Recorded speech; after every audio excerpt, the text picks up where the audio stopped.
Subscribe sekarang channel YouTube Novelas Kadina. Gratis. Bab 4306.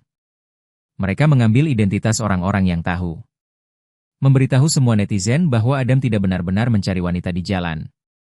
Tetapi alasan sebenarnya adalah putra kesayangannya Randall diculik. Para bandit dengan brutal memotong kedua telinga putranya dan memberikannya kepada pelacur ini. Dan hubungan asmara Adam dengan pelacur itu hanyalah lelucon para bandit. Adapun Adam, dia tidak hanya harus menanggung rasa sakit putranya diculik dan disakiti. Tetapi bahkan harus menanggung netizen yang tidak dikenal yang gila seperti kekerasan internet. Pada saat ini, orang-orang menyadari. Ternyata mereka telah sepenuhnya salah memahami Adam sebelumnya. Sebelumnya, video dia memaki PSK di jalan membuat indera yang tak terhitung jumlahnya sangat jijik dengannya. Dan internet bersih dari tuduhan dan pelecehan terhadapnya. Tapi sekarang, semua orang menyadarinya. Ternyata Adam adalah ayah hebat yang pantas dihormati dan dikagumi semua orang. Setiap orang yang telah memarahinya merasakan penyesalan dan rasa bersalah yang tak tertandingi di hati mereka atas ucapan mereka sebelumnya. Dalam sekejap, banyak orang mulai mendukung solidaritas dengan Adam. Dan bahkan banyak orang di kolom komentar meminta maaf atas pernyataan salah mereka sebelumnya. Nada suara dan sikapnya sangat tulus. Krisis opini publik keluarga Faye sebelumnya langsung diselesaikan. Tidak hanya menghilangkan semua dampak negatifnya. Bahkan memungkinkan keluarga Faye untuk mendapatkan banyak dukungan orang. Melihat permintaan maaf, simpati, dan pujian yang luar biasa di internet. Suasana hati Adam langsung menjadi jauh lebih baik, dan dia tidak bisa menahan diri untuk tidak berkata kepada dosen dengan penuh kegembiraan. Ayah, solusimu benar-benar luar biasa. Itu hanya menyelamatkan hari dan melawan pada akhirnya. Dosen melihat bahwa situasinya sepenuhnya dikendalikan oleh dirinya sendiri dengan mudah. Akhirnya lega pada saat yang sama, tetapi juga tidak bisa tidak merasa puas. Dia membelai janggutnya dan berbicara, sekarang kita memiliki dua hal terpenting di tangan. Salah satunya adalah untuk mengetahui identitas sebenarnya dari ninja Jepang sesegera mungkin. Yang lainnya adalah untuk menyerang saat setrika masih panas. Maksimalkan peran media, wawancara harus diwawancarai, tidak mungkin mengadakan konferensi pers. Kakak kedua Nelson buru-buru berkata, "Kakak, orang-orang yang akan dikirim ke Jepang sudah siap. Dan akan segera bergegas ke bandara, dan akan tiba di Jepang dalam 13 jam. Dosen mengerutkan kening dan memukul bibirnya. TSK. Kecepatannya masih terlalu lambat Tidak mungkin. Nelson berkata tanpa daya, kami mulai terlambat dan tidak mengambil concor saat tersedia. Saat ini tidak ada pesawat supersonik yang tersedia di pasaran. Dosen membuka mulutnya dan berkata, cari tahu keluarga mana yang membelinya saat itu. Dan temukan cara untuk membelinya kembali terlepas dari biayanya. Itu pasti akan digunakan di masa depan. Baik. Nelson mengangguk dan berkata, saya akan meminta seseorang menyelidiki concorde yang terdaftar di seluruh dunia hari ini dan mencoba membelinya. Pada saat ini, kepala pelayan keluarga Faye masuk dan berkata kepada dosen. Tuan, CEO CNN dan New York Times menelepon dan ingin melakukan wawancara dengan tuan termuda. Aku tidak tahu apakah itu nyaman untukmu, bagaimana menurutmu? Hal baik. Dosen berkata tanpa berpikir, biarkan mereka datang. Hanya saja Adam juga bisa mengirim pesan ke para penculik di depan media. Bahwa keluarga Faye siap mengambil $2 miliar untuk tebusan. Begitu mereka mempertimbangkannya, mereka akan menghubungi Anda. Adam buru-buru menganggukkan kepalanya dan berkata, oke ayah, aku tahu. Pada tengah malam, tim reporter dari CNN dan New York Times tiba di perkebunan keluarga Faye. Bermalam untuk melakukan wawancara dengan Adam. Dalam wawancara tersebut, Adam merinci keseluruhan cerita, diikuti oleh pujian media terhadap putranya Randall. Bab 4307. Adam berkata dengan emosi, Randall tidak terlalu tua, tetapi sangat dewasa dan rendah hati. Dan dia jujur, sederhana dan baik, dan dianggap sebagai talenta muda yang sangat luar biasa. Anda mungkin tidak tahu bahwa Randall mengadakan makan malam amal yang diprakarsai. Dan diorganisir oleh dirinya sendiri sesaat sebelum dia diculik, dan karena profilnya yang rendah. Makan malam amal ini, dia tidak membukanya ke dunia luar, dan kami terkejut. Makan malam amal inilah yang memberi para penculik kesempatan untuk memanfaatkannya. Dan hanya beberapa menit sebelum dia siap naik ke panggung untuk memberikan pidato, dia diculik. Reporter itu tidak bisa menahan diri untuk tidak bertanya, "Permisi. Apa makan malam amal yang diprakarsai oleh putra Anda?" Ini tentang menyelamatkan anak yatim. Ada menjelaskan, Randall tidak terlalu tua dan selalu peduli dengan pertumbuhan dan pendidikan anak yatim. Jadi dia mengeluarkan puluhan juta dolar. Dan bekerja sama dengan Kamar Dagang Cina New York. Dia bermaksud mendirikan yayasan amal untuk secara khusus membantu anak yatim. Ketika para wartawan mendengar bahwa Randall siap mengeluarkan puluhan juta dolar untuk amal, satu persatu, mereka juga mengaguminya. Saat ini, Ada memohon dengan sangat emosional dalam wawancara. Kalau orang yang menculik Randall, bisa melihat wawancara ini. Saya, sebagai seorang ayah, mohon Anda untuk tidak terus menyakitinya. Permintaan Anda untuk uang tebusan 200 miliar dolar memang terlalu tidak realistis. Tapi keluarga Faye bersedia mengeluarkan uang tebusan 2 miliar dolar. Hanya untuk memintamu membiarkan dia pulang dengan selamat. Dia masih muda, masa depan masih panjang. Biarkan dia pulang, dia masih harus melakukan banyak hal untuk masyarakat ini. Wawancara ini, yang dengan cepat dikirim oleh 2 media dalam semalam ke media TV dan juga platform online, seketika memicu seluruh opini publik. Ketika semua orang melihat pernyataan Adam yang tersedak dan menyakitkan dalam wawancara, semua orang bersimpati dengan pria paruh baya ini. Dan ketika mereka mendengar bahwa Randall adalah talenta muda yang luar biasa, simpati mereka untuk Randall segera membanjiri. Netizen secara spontan memulai kampanye solidaritas untuk Randall di internet. Dan lebih dari ratusan ribu netizen yang antusias bahkan pergi ke Gedung Putih untuk mengajukan petisi. Gedung Putih diminta turun tangan dan menyelamatkan Randall. Ini langsung mengaduk masalah ke langit. Di Departemen Kepolisian New York, Duncan khawatir setelah membaca laporan media. Sekarang, seluruh dunia tahu bahwa Randall diculik di New York dan kedua telinganya dipotong. Namun keterlambatan dalam menemukan para penculik telah meningkatkan tekanan di seluruh NYPD. Duncan, sebagai detektif polisi terkenal, bahkan lebih cemas seperti semut di panci panas. Sayangnya, adegan itu benar-benar tidak meninggalkan petunjuk berharga. Sejauh ini, semua petugas polisi berhamburan untuk menemukan bagian akhir malam. Tetapi mereka tidak dapat menemukan kemana perginya mobil rongsokan itu. Mobil tidak dapat ditemukan. Mencoba menemukan orang akan lebih sulit. Ketika dia bingung, sebuah panggilan telepon datang. Ketika dia melihat kata-kata di layar ponsel, dia ragu-ragu sejenak. Tapi mengangkat telepon dan berkata dengan senyum sinis. "Apa? Kamu baru saja melihat laporan media dan kamu tidak bisa tidak datang untuk menjebakku?" Di telepon, seorang pria berkata sambil tersenyum, "Jika Anda, seorang detektif, secara tidak sengaja jatuh di wajah Anda, aku pasti akan menjadi orang pertama yang menjebakmu. Tapi kamu sekarang berada di tepi tebing. Bagaimana kamu bisa jatuh di sumur saat ini?" Orang yang berbicara adalah paman pertama, Marshall An. Siapa yang diinstruksikan dan dikeluarkan dari lelang pil permajaan tempo hari. Bab 4308. Pada saat ini, Marshall menambahkan, "Kamu seharusnya masih berada di kantor polisi sekarang, kan?" Di dalam. Duncan menertawakan dirinya sendiri, setelah insiden besar seperti itu. "Saya khawatir saya harus tinggal di kantor polisi selama beberapa hari ke depan." Marshall tersenyum tipis berkata, "Sepertinya tebakanku benar, aku dibawa sekarang, jika nyaman untukmu, aku akan naik sekarang." Ekspresi Duncan terkejut. Dia ingin menanyakan sesuatu. Tapi menahan diri dan sibuk berkata, "Aku akan menyuruh seseorang menjemputmu." "Baik."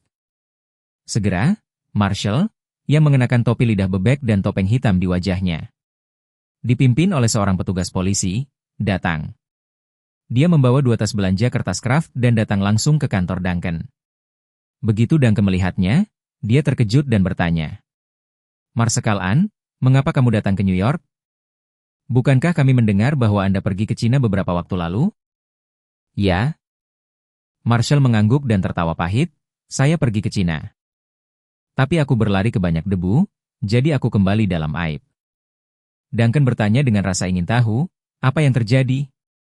Masih ada orang yang bisa membuatmu menemui tembok?" "Jangan menyebutkannya." Marshall berkata tanpa daya. "Hal ini benar-benar seorang anak tanpa ibu, itu cerita yang panjang." Setelah itu, dia meletakkan 2 kantong kertas kraft di atas meja, dan bertanya, Kamu sekarang dianggap tidak bertugas, kan? Saya membawa beberapa makanan dari Chinatown, dan sebotol anggur si Feng favoritmu. Jika kamu bisa minum, mari kita minum. Duncan tertawa dan berkata, aku sudah bebas tugas. Saya tidak berani pulang karena takut media Melon Goon menghalangi saya.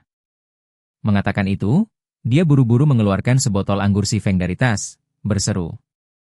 Holy 5 hit, wine ini pasti sudah disimpan selama beberapa dekade, kan? Marshall mengangguk, dikatakan sejak awal berdirinya negara. Duncan menghela nafas, jika orang tua saya masih hidup, dia akan sangat senang melihat anggur ini. Nenek moyang Duncan berasal dari barat laut dan selama Republik Cina. Dia sudah menjadi pengusaha yang sangat terkenal dan kaya di barat laut. Dan kemudian, ketika Perang Dunia Kedua dimulai, keluarga itu melarikan diri ke Amerika Serikat dari negara itu. Setelah banyak kesulitan, mereka berakar di Amerika Serikat. Dan Duncan dan Marshall memiliki usia yang sama, keduanya berusia 50-an. Mereka juga lahir dan besar di Amerika Serikat. Meskipun tidak dibesarkan di Northwest, tetapi karena pengaruh ayah mereka. Banyak kebiasaan yang konsisten dengan orang-orang Northwest. Kakek dan ayah Duncan, semuanya menyukai anggur si Feng, hingga generasinya juga sama. Marshall saat ini dari kantong kertas kraft, mengeluarkan beberapa piring dingin yang dikemas. Ada kepala babi dan barang-barang lain yang diasinkan, juga beberapa sayuran dingin yang renyah, kacang tanah, dan lainnya. Dia membuka barang-barang itu satu persatu dan mengaturnya sambil menghela nafas. Oh, angsa panggang ala Kanton yang sangat enak di Chinatown tidak buka hari ini. Kalau tidak, saya akan membeli angsa panggang ekstra untuk dimakan. Duncan berkata, apa yang bagus dari makanan itu, manis dan memualkan, lebih baik memanggangnya dan memakannya. Marshall tertawa, itu gaya Kanton, panggang di tanur tinggi dan kemudian diiris menjadi daging untuk Anda makan seperti kue gulung. Bukankah itu menjadi bebek panggang biasa? Mengatakan bahwa Marshall memberinya sepasang sumpit. Dan Duncan menemukan 2 gelas air sekali pakai. 2 gelas anggur dituangkan. Duncan mengambil cangkir dan berkata dengan tidak sabar, ayo, kita ambil satu. Marshall mengangguk, dan kedua cangkir kertas itu berdenting secara simbolis. Kemudian masing-masing meneguk. Kemudian, Marshall meletakkan cangkirnya dan bertanya, kamu dan aku telah menjadi saudara selama bertahun-tahun. Apakah ada yang perlu saya bantu saat ini? Meskipun fokus keluargaan telah bergeser ke pantai barat dalam beberapa tahun terakhir. Tapi bagaimanapun juga, New York adalah basis selama kami. Masih banyak orang di sini, aku seharusnya bisa sedikit membantumu. Duncan tersenyum dan berbicara, terima kasih atas kata-kata baik Anda, tetapi saya merasa bahwa masalahnya sudah dekat. Tidak banyak orang yang bisa memecahkannya. Petunjuknya tiba-tiba rusak terlalu lengkap. Seolah-olah pisau di kehampaan langsung dipotong. Sepertinya ada tim yang sangat besar dan profesional di belakang kendali. Jika saya tidak dapat menemukan titik terobosan tim ini, maka kasus ini mungkin tidak akan pernah terpecahkan. Marshall mengangguk dan menghela nafas, aku benar-benar tidak menyangka seseorang bisa menculik keluarga Fei di New York dan masih pergi. Kamu, seorang detektif Cina, bingung? Mungkinkah ada orang hebat yang datang dari New York? Bab 4309. Mendengar penilaian Marshall, Duncan tersenyum kecut. Saya pikir sama seperti Anda, di New York, tidak banyak orang yang bisa memindahkan keluarga Fei. Ketika Road dan Anda menetap, paling banyak 4 atau 5 keluarga memiliki kemampuan ini. Tapi kali ini, cara orang-orang ini bermain tidak sama dengan kalian. Memang, kata Marshall setuju. Gameplay semacam ini bukanlah sesuatu yang bisa dilakukan oleh beberapa keluarga besar. Ini sangat liar dan berskala besar. Kamu juga berpikir begitu? Duncan menghela nafas, saya pernah berpikir bahwa itu mungkin geng baru. Umumnya geng baru harus melakukan beberapa hal yang menghancurkan jika mereka ingin sukses. Tapi jika kamu memikirkannya dengan hati-hati, sepertinya ada yang tidak beres. Jika ada geng yang bermain seperti ini, pada dasarnya ini adalah jalan buntu. Tidak ada geng yang bisa mengikuti keluarga Fei. Marshall setuju, dan saya dapat yakin bahwa orang-orang ini tidak melakukannya demi uang. Kalau demi uang, mereka tidak akan menuntut syarat yang berlebihan seperti uang tebusan 200 miliar dolar AS. Yang pada dasarnya setara dengan itu sama tidak realistisnya. Duncan mengangguk, ini bukan untuk uang, ini bahkan lebih aneh. Setelah berbicara, dia bertanya kepada Marshall, Marsekal, Apakah Anda telah menonton beberapa video yang sedang hangat di internet? Marshall mengangguk, saya melihat semuanya. Duncan mengerutkan kening, saya tidak tahu mengapa. Saya merasa ada sedikit kejahatan di dalamnya. Ini sangat jahat. Kedua video itu satu demi satu. Di permukaan, mereka pertama kali menekan keluarga Faye dari opini publik. Tetapi pada akhirnya, keluarga Faye mengambil kesempatan untuk memenangkan kembali beberapa zona. Tapi nyatanya, itu membuatku merasa bahwa seseorang dengan sengaja memanipulasi semua ini. Hanya untuk memberi keluarga Faye kesempatan untuk bergerak maju. Marshall berkata, saya menelepon Anda hanya untuk mengingatkan Anda tentang ini, dan saya juga berpikir ini sangat aneh. Dari video itu, sepertinya pihak lain hanya bermain vulgar dan mengintimidasi Adam. Dan taktiknya juga sangat aneh. Itu kasar, tetapi semua yang terjadi kemudian memberi saya perasaan. Seolah-olah masalah ini tidak sekasar yang terlihat di permukaan. Bukan saja tidak kasar, tapi juga akurat sampai ekstrim. Itu sangat akurat sehingga dia bisa memprediksi kepindahan keluarga Faye sebelumnya. Setiap langkah, sengaja menggunakan metode ini untuk memikat keluarga Faye ke publik. Duncan menepuk pahanya dan berkata, ya, itu dia. Mereka sedang memancing. Mereka ingin menangkap seluruh keluarga Faye dari laut dalam. Biarkan mereka mengambil inisiatif untuk mengekspos diri mereka ke perhatian dunia. Setelah berbicara, dia dengan cepat bertanya, Marshall, menurutmu apa yang ingin dia lakukan? Marshall memukul bibirnya, jika mereka tidak memotong telinga Randall. Saya mungkin berpikir bahwa semua ini adalah drama bagus yang disutradarai dan diperankan oleh keluarga Faye. Agar pamor keluarga Faye bisa meningkat pesat. Dan pada saat yang sama, reputasi Randall dapat menyebar jauh dan luas. Randall telah meletakkan dasar yang luar biasa. Pikirkan tentang itu, ketika semua orang di dunia menantikan kembalinya Randall dengan selamat. Mereka akan datang dengan adegan penyelamatan yang sukses, yang akan membuat Randall menangis ribuan kali. Begitu dia keluar, dan seluruh dunia akan merayakan dan bersorak untuk akhir yang sempurna.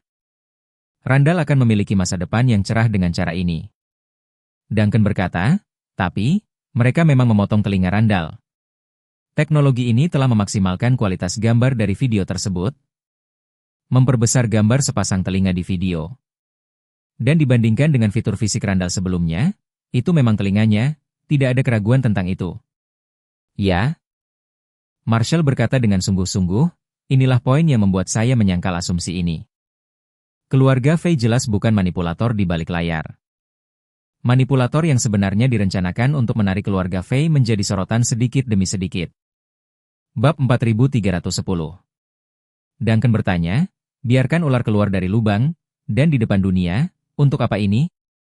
Marshall berkata perlahan, karena asumsi tadi tidak berlaku. Maka motif pihak lain hanya tersisa. Ada kemungkinan lain. Duncan berkata, maksudmu tujuan kelompok orang ini bukanlah Randall, tetapi seluruh keluarga Faye? Tepat sekali. Marshall berkata dengan penuh semangat, kita benar-benar bisa berpikir untuk pergi bersama. Duncan menghela nafas, tapi saya masih tidak mengerti mengapa keluarga Faye tertarik pada sorotan. Apakah mereka ingin berada di depan seluruh keluarga? Dari sisi dunia, serang keluarga Faye? Itu akan terlalu arogan, seluruh dunia tidak akan memaafkan mereka. Dan pada saat itu, mereka pasti akan menjadi musuh publik seluruh rakyat. Kecuali mereka memiliki kepastian mutlak bahwa mereka dapat sepenuhnya membalikan situasi saat ini. Berbicara, ekspresi langkah Marshall menjadi sedikit ketakutan. Dan dia berseru, saya mengerti. Ini harus menjadi eksekusi publik. Eksekusi publik. Duncan bergumam dan mengulangi, matanya tiba-tiba menyala, dan dia berkata, saya mengerti. Jika kami mengikuti kesimpulan Anda, orang misterius itu pasti telah menguasai skandal besar keluarga Faye. Bahkan setelah skandal ini terungkap, seluruh keluarga Faye mungkin akan menderita pukulan yang menghancurkan. Dan mereka sengaja menggunakan metode ini untuk menarik keluarga Faye menjadi sorotan dunia. Hanya untuk membuat keluarga Faye hancur. Marshall mengangguk, dan berkata dengan sungguh-sungguh, itu benar. Kurasa itulah yang terjadi. Duncan berkata dengan ekspresi ngeri. Kalau begitu ini benar-benar eksekusi publik. Pertama-tama ditekan, lalu dinaikkan, dan kemudian dibanting. Omong-omong, Duncan mengetuk meja berulang kali dan bergumam. Apa itu? Memiliki kemampuan yang begitu hebat. Mungkinkah? Mungkinkah lelaki tua dari keluarga Fei telah kembali untuk merebut kekuasaan? Tepat ketika Marshall hendak berbicara, Duncan dengan cepat menggelengkan kepalanya lagi. Tidak. Bahkan jika lelaki tua Fei kembali, dia tidak akan bisa menyerang cicitnya. Dan karena lelaki tua dari keluarga Fei telah sepenuhnya diganti, tidak mungkin memiliki yang lain. Kekuatan misterius. Marshall tidak bisa menahan tawa ketika dia melihat temannya bingung. Sepertinya kamu, detektif terbaik, juga terkadang punya masalah. Duncan tersenyum pahit, yang utama memang ada masalah. Berlawanan dengan akal sehat, jika pihak lain benar-benar kuat. Kami tidak pernah mendengarnya. Bagaimana seseorang di masyarakat saat ini dapat mengumpulkan kekuatan yang begitu kuat dengan tenang? Marshall tersenyum pahit dan berkata, banyak hal memang bertentangan dengan akal sehat. Dengan kata lain, kita sebenarnya bodoh. Dia memandang Duncan ketika dia berbicara dan bertanya, apakah kamu percaya atau tidak, ada obat di dunia ini? Seukuran telur puyuh, tetapi tidak dapat dibeli seharga 300 miliar dolar as? Duncan tercengang dan berkata, apa yang kamu katakan? 300 miliar dolar untuk satu pil? Apa kamu yakin? Marshall mengangguk dengan tegas, ya. Anda tidak salah dengar, itu 300 miliar. Duncan mengerutkan kening dan berkata, mungkinkah itu target yang bisa menyembuhkan kanker? Jual 300 miliar bersama dengan paten? Itu pun terlalu mahal. Marshall tertawa, juga paten menurutmu itu indah. Biaya 300 miliar dolar as untuk membuat pil, hanya untuk membeli pil itu. Mereka tidak hanya tidak memberi Anda formula, tetapi mereka bahkan tidak mengizinkan Anda membawanya. Jika Anda membelinya di tempat, Anda harus memakannya di tempat. Fcuk! Duncan mengucapkan bahasa kotor dan melengkungkan bibirnya. Sialan, kamu berani menjualnya seharga 300 miliar dolar as? Ini bahkan lebih kejam dari para penculik ini. Orang idiot mana yang akan membelinya dengan harga yang begitu mahal? Duncan melontarkan sebuah kalimat, membuat wajah Marshall menjadi gelap. Namun, dia dengan tenang mengambil gelas anggur dan menyesapnya sebelum memukul bibirnya dan berkata dengan ringan. Orang bodoh yang kamu katakan adalah aku.